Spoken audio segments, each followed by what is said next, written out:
Oliver and Jumpy, Story 4, An Excursion to Monkey Island. This is the fourth story in my series Oliver and Jumpy. Oliver is a black tomcat with a white top hat. His best friend is Jumpy, a kangaroo lady, and her son Joey. They live in a place called Zealandia, the silly country, and experience all sorts of adventures. Each story is numbered so you won't miss any. Enjoy yourself. Jumpy's baby Joey was growing up very quickly. I still remember when he looked the first time over the edge of his mummy's pouch. Initially I noticed the tiny furry ears protruding cautiously, then two very curious dark eyes following. Everything happened in the shortest of time. 1 second he was there and disappeared again the next. Joey was probably frightened by the big bright world after the darkness of Mum's pouch. No wonder that newborns cry a lot after leaving their mummy's belly. I bet you did too. It did not take long for Joey to grow up at all. Now you could see an arm, then a leg sticking out of the pouch. It was becoming a tight space to live in.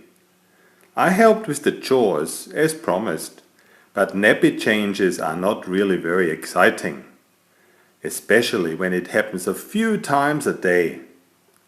And always when we were ready to go out.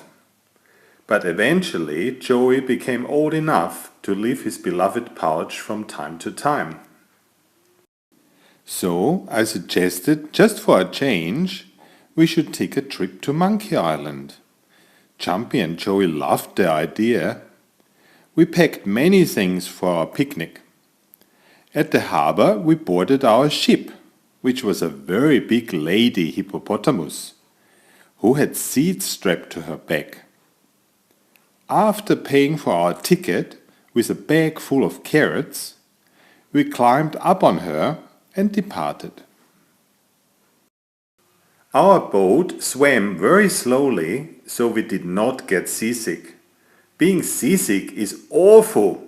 You become green in the face and your stomach turns upside down. You cannot be elegant when you are seasick. I hate it. Well, so far, so good. In the distance, you could see the palm trees of Monkey Island.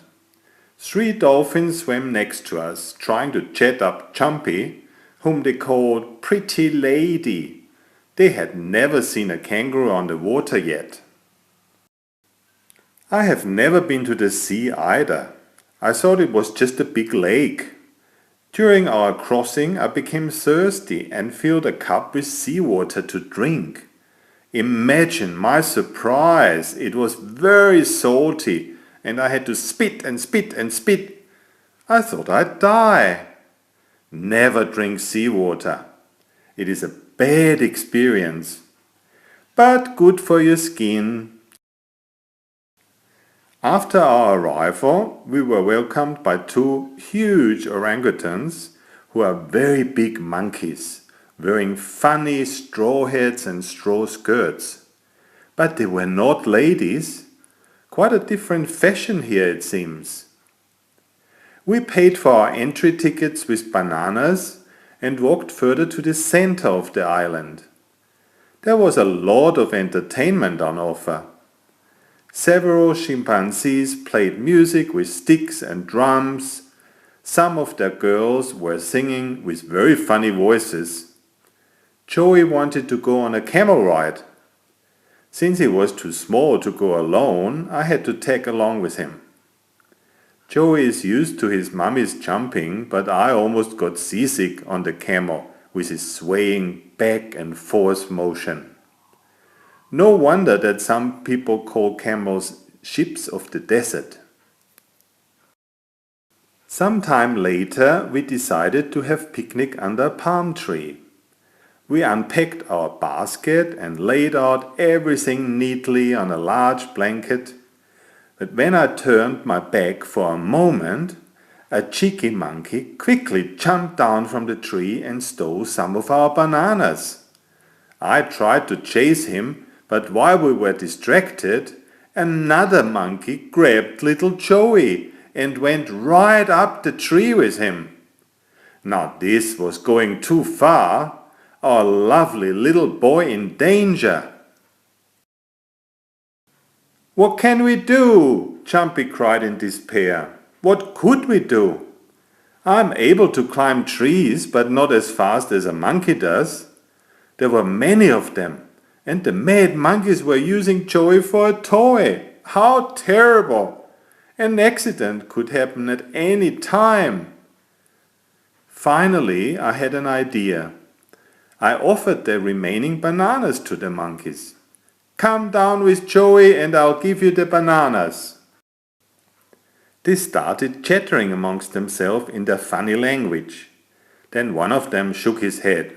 No, they were having fun with Joey and still had the stolen bananas from before.